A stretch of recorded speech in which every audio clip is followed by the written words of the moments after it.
My name's David Billingsby. I'm one of the London-based trade advisors working out of Tower Bridge, and it's my pleasure to talk to you about Sub-Saharan Africa this afternoon. So, we're looking at some of the business opportunities that are available to companies, British companies, who want to work in Sub-Saharan Africa. Before I go on to energy, if I just sort of give you a few facts about it. An awful lot of people have the misconception in this country, and I think it's probably a bit of an indictment about our education, that they believe Africa's a country. Sub-Saharan Africa consists of 53 countries and over 1,000 languages. So it really is an awfully diverse continent. Population is 973 million, and it's the most populous continent on the earth. And Africa owes some of its heritage to colonization. Whether that was right or wrong, current thoughts are that Africa would be further developed today if it hadn't have had colonization.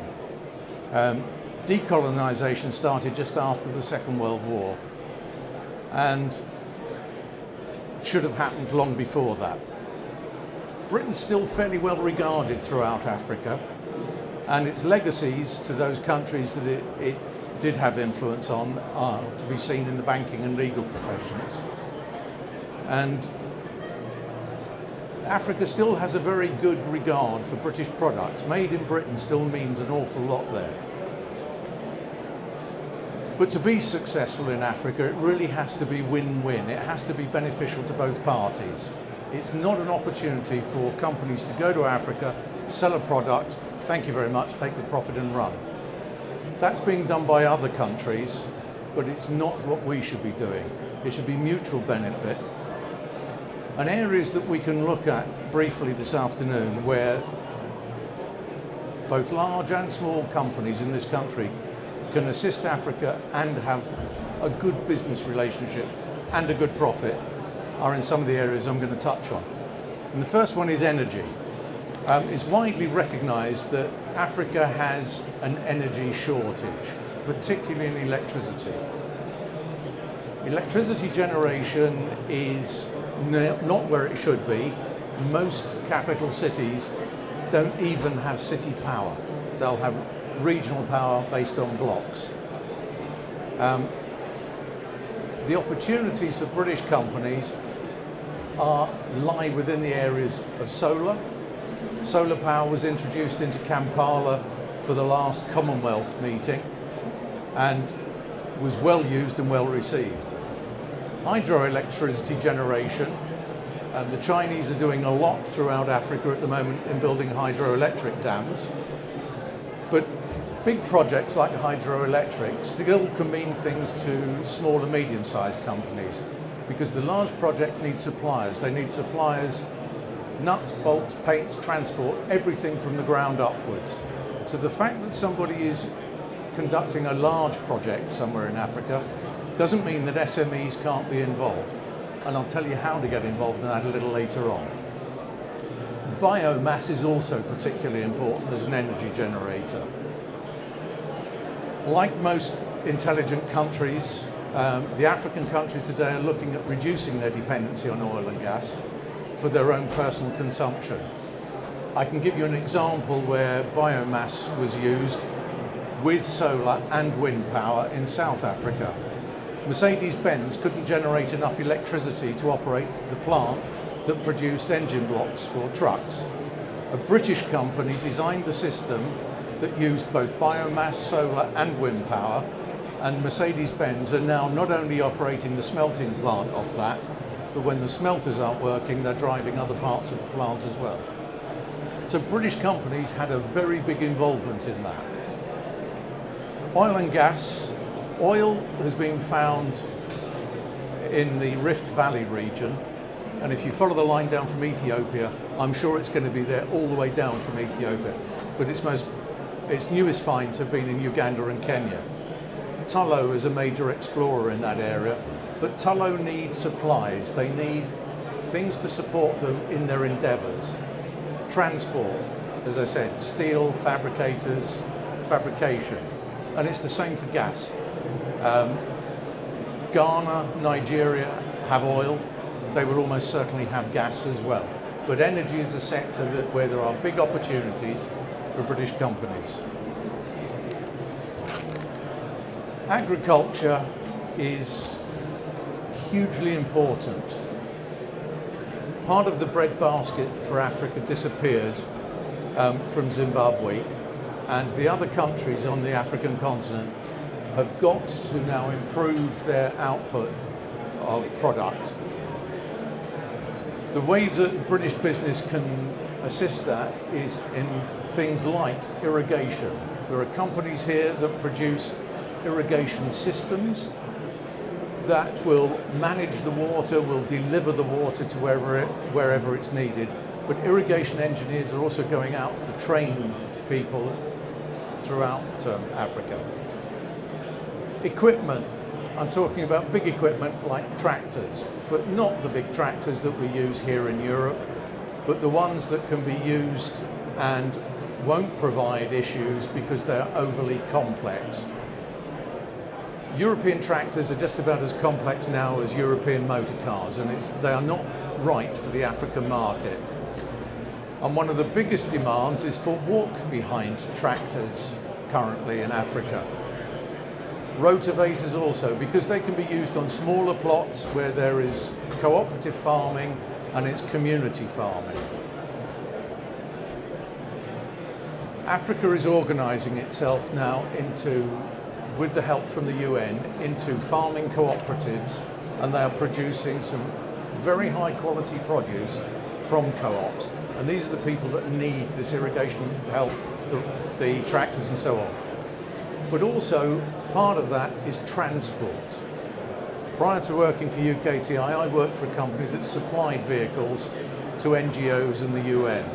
And almost solely, the largest requirement was for vehicles that would work on country roads and would take locally produced agricultural products to a depot where it could then be bunkered up and got onto larger vehicles and taken away. But there is a huge requirement for transport to take agricultural product in small quantities. We're talking about pickups and 7.5-ton vehicles. The other thing that they need, or one of the other things they need, is seed. They need the right seed stock, and they need to know how to plant, where to plant. They also need fertilizer. And fertilizer and seed is being supplied by small companies throughout the UK in quite considerable quantities. Also training. There is one NGO set up in Surrey that goes out to Africa and teaches urban farmers how to set up a small holding and be more than self-sufficient, because self-sufficiency was the way that African farmers were generally brought up. But the whole idea now is to get them to think it beyond producing just for the family, but to produce product that can be sold for profit, and they can put that profit into other things and improve their lifestyle. But it's not just arable farming we're talking about, we're also talking about livestock. And there are quite a few companies in the UK already supplying livestock pharmaceuticals out to Africa.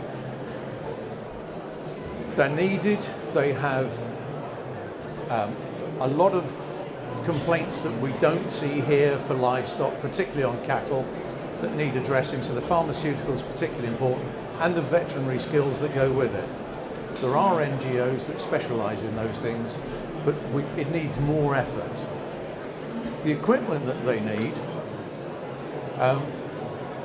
African farmers are very good at looking after cattle, but they are becoming more adept now at milking. And they need equipment, because if they're going to go into any large-scale farming, they just cannot do it with hand milking any longer. So if any of you sitting in here are in milking equipment, you should be looking at Africa. And water pumps and water systems, not for irrigation, but for supplying water out to where the cattle are grazing.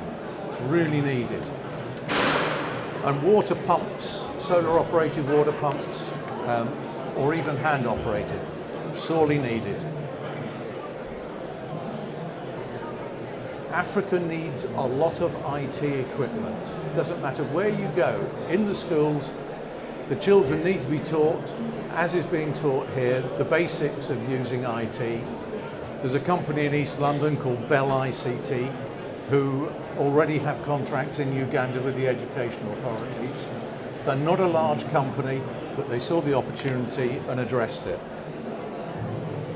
As far as IT and communications are concerned, generally, Africa is actually very savvy, but they need more help, as we all do.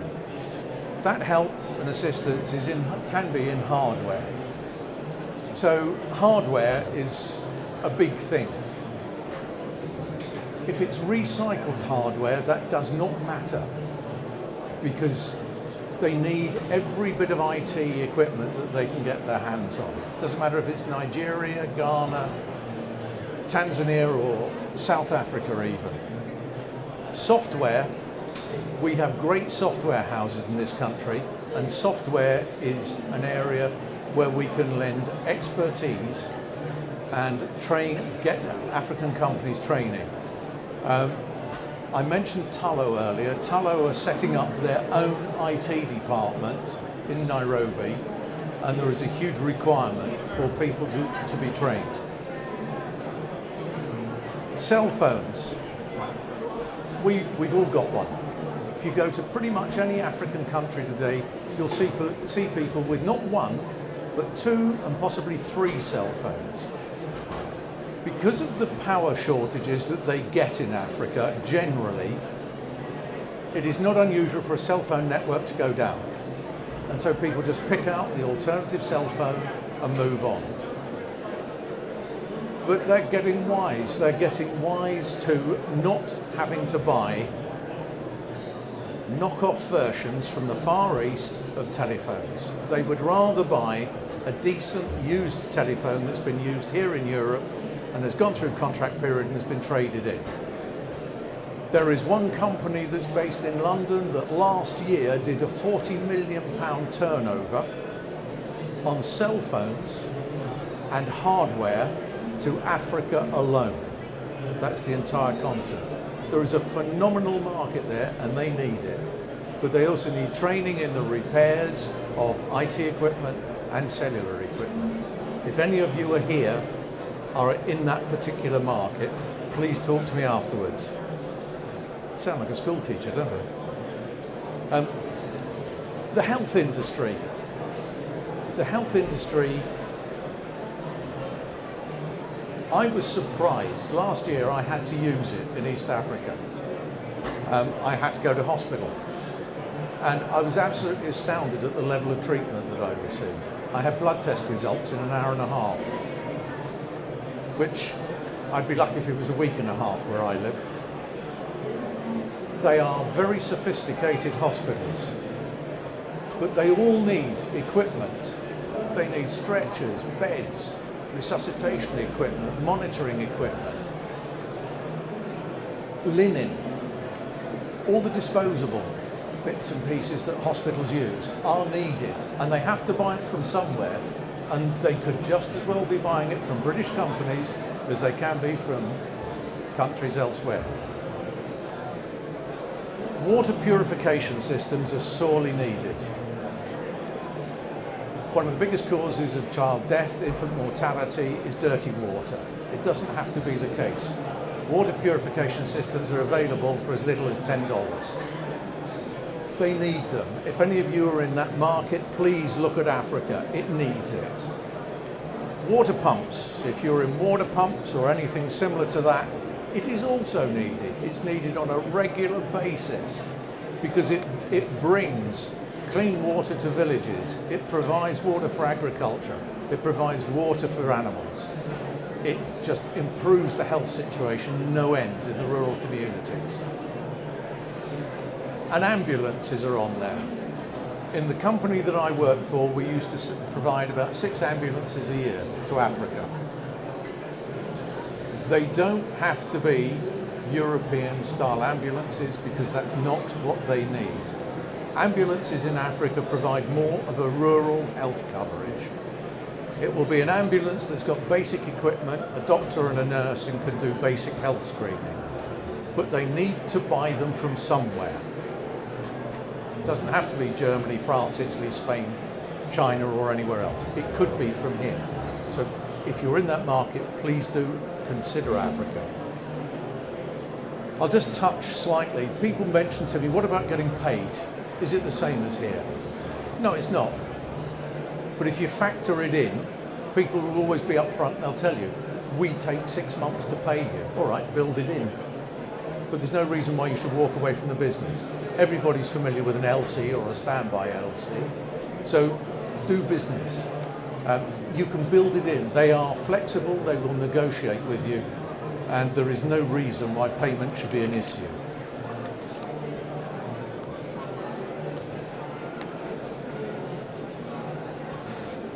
Tourism. As an industry, tourism should be looking more and more at Africa. It's got some of the best beaches in the world. I've been privileged and been on a couple of them. But the safaris, everybody knows about African safaris, going seeing the big five and so on. But all these companies that provide holidays, whether they be hotels, whether they be safari companies, they need supplies of consumables. They need furniture, they need kitchen equipment, they need all sorts of things. They could come from this country. There could be opportunities for you that are sitting in this room. And how you find out what is happening and where you'd find those opportunities, I don't know if any of my predecessors have mentioned it during the day today, but if you look on the UKTI website, there is an area called High Value Opportunities, HVOs, and you can look at that and it will tell you if somebody is building a hospital, building a hotel, and if they are, then there will be a link there telling you how to get involved in the tenders for the supplies for those particular projects, whether they be supplies for consumables, so it's an ongoing contract, or whether it's just for the building thereof. It's still worth looking at. The bit that really interests me, mining, oil and gas. Oil and gas, Africa is going to, Sub-Saharan Africa is going to be the place for oil and gas supplies. By the end of 2016, 25% of all of America's oil will come from Sub-Saharan Africa. And the reason for that is it's very high quality oil. It's very viscous, it's low sulfur, which means it's cheap to refine and gives a good product at the other end. Gas, Tanzania is sitting on what they believe is the largest offshore gas oil field in the world. Companies that are involved in gas exploration, gas mining, all of the support industries, everything that's required for that has to be supplied. So far as oil exploration is concerned, Tullow, with their exploration in Kenya, founded up in the north of Kenya and in the north of Uganda. To get the oil out of Uganda, just to build the platforms alone, they needed 1 million tons of steel. That 1 million tons of steel had to be shipped in and moved by road. They needed 3,000 trucks. Those 3,000 trucks were bought from somewhere. Minerals, if you look at minerals, people tend to think of Africa as being gold, copper perhaps, but it's chromium, vanadium, antimony, bauxite, copper, iron ore, and a mineral called coltan. Coltan is arguably the most precious of the rare earth minerals. Today it's selling for between £4,000 and £5,000 a tonne. And it's a very dense material. It weighs about twice as much as sand. So if you think of one of those builder's bags of sand that's about 1 metre square, One of those is about 10,000 bucks. Gemstones, diamonds particularly.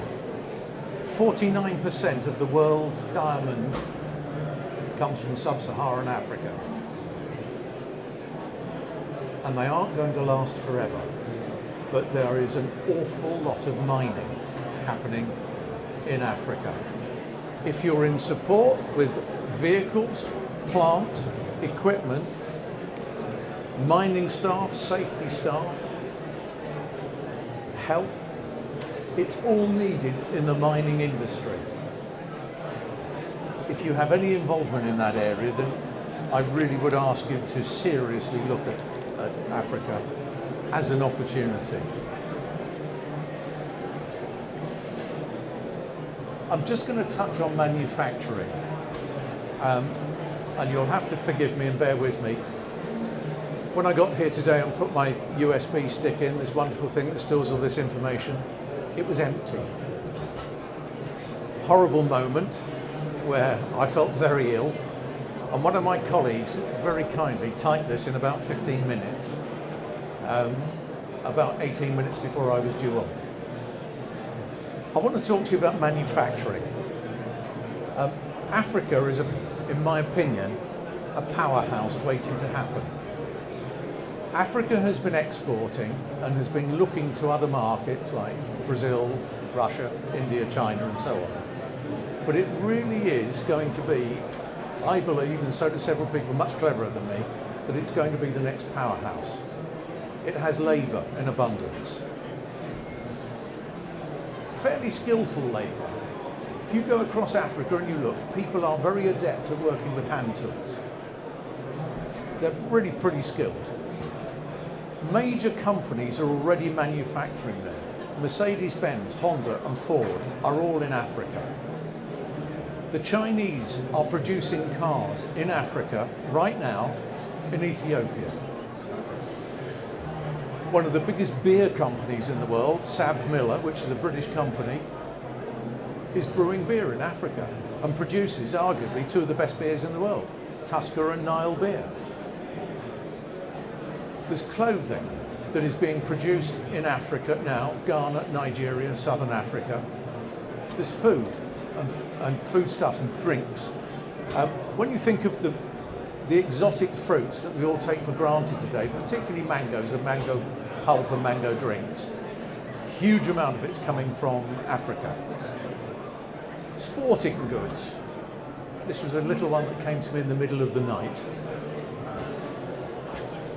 In Malawi, the best manufacturer of fishing flies in the world. £50 for a fishing fly, and it's not the best one. It just happens to be one of the most popular, produced in a small town in Malawi called Zomba. So there's much, much more there than we actually give thought to when generally we look at Africa. Forgive me, I'll take it on myself to say this, but we're the great uninformed in this country when it comes to Africa. It's got a huge amount to offer British businesses. It's got great staff, it's got governments that want to work with you. I recently introduced a very large company to the Kenyan government who said to them, if you want to bring this great big business of yours to our country, we'll put you right in the industrial park that we're going to build, right next door to the brand new geothermal plant that we're building, and we'll give you free electricity. And the guys went, great, how long? And they said, as long as you're there. And this company produces an aluminium product and they use a lot of electricity. So the African governments want to work with British companies and international companies. The staff are good. African manners are actually very good. The average African person is extremely well mannered and better mannered than a lot of English people. They don't like loud voices, they don't like rude people, and that's more than can be said for a lot of us, and certainly me when I first went there. So I'd ask you to look at Africa, consider it as what I refer to as a glowing opportunity. It seriously is. And if you've got any specific questions about Africa, I'm more than happy to take them now. But if you just want to take away the name and address and email me later, I really don't mind. But for the moment, I've finished talking. It's your turn.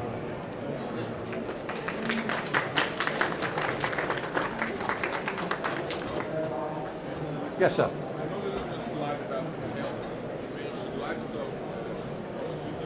Yes. There is obviously pharmaceuticals for human consumption as well, yes. We had a person speak to us today who wants to talk about importing pharmaceuticals into Africa. Generics are very expensive in the bits of Africa that I've been to. And I've done east, west, north and south, only a little bit of the central. A malaria pill that I buy here that's about £1 is between $7 and $10 in East Africa. So there are a lot of opportunities. Now, the big hospitals that I mentioned, they all have to buy their pharmaceuticals from somewhere, and they, believe me, they buy the best. They really do. The pharmaceuticals that I was given when I went to hospital, they gave me exactly what my GP would have given me when I came here. As soon as I got back, I went to see him and said, have a look at these. And he went, great, it's the best you can get. So yes, there is a huge opportunity there. There was a flurry of hands and then none now. Anybody else? Okay. Sorry? When you say water and sanitation is a problem, that's a very sweeping statement. Water and sanitation in the big cities isn't. Most hotels will tell you if their water is treated or not. The advice to anybody, I would give to anybody that goes there is drink bottled water, because not that the water is terrible, but the bacteria is different to that which you and I are used to. So I would say to you, drink bottled water. But in the major cities, it's not a problem, even some of the smaller cities. There are bits of Africa where you could go and you'd say, this is not good, but they're emerging countries. So there is there, if you want to put the mirror, look in the mirror, there is opportunities to help those countries with water treatment plants, with sanitation, with effluent treatment plants. But were you just asking about going and that side of it, or as a business? There are huge opportunities for you, because rural development is something that is high on the agenda for every African government that I've spoken to. And probably the biggest thing is clean water. Now that can be as simple as a water pump in a village, but it doesn't have to be a hand pump, because we've all seen the photographs of kiddies who are sent off to the water pump and they have to crank this thing. Solar pumps today are so simple that you can have a solar pump that pumps up into a tank. When the tank's full, the ball cock turns off the pump and people just turn the tap like you and I do and they get clean water out the tank. That's easy. That's about $1,500 to do that. I've worked with a company that did it. So provision of clean water is okay. But it has to be rolled out. As I said, there is no national grid. There's no national grid for power, gas or water. And it's coming. But you have to understand that Africa is made up of some big, fairly international countries, take Kenya or South Africa. But there are some very small countries in West Africa, like Burkina Faso, or Benin or Togo, where there's no direct taxation. So how do they generate income to build these things? It's difficult, is the short answer. But there are opportunities there. Serious opportunities. Yes, ma'am. What's the opportunities like for tourism in terms of like a homestay agency in West Africa? Home estate agency for tourism in West Africa. Yeah, I think it would work. You would have to have the right contacts in the right country, and you'd have to find a country that was acceptable to European taste. You wouldn't, for argument's sake, send people to Senegal from the UK because most of us don't have very good French. But Ghana, I could see it being relatively simple. And Gambia less so, but yes. But I think it could work. You mean a bit like the villa holiday concept sort of thing? Yeah, we're thinking of getting people from there to here, but thinking more middle class, the money section. Right. Well, the middle classes in Africa are growing. They weren't there 20 years ago when I first went. There were haves and the have-nots. But now there is a very distinct middle class.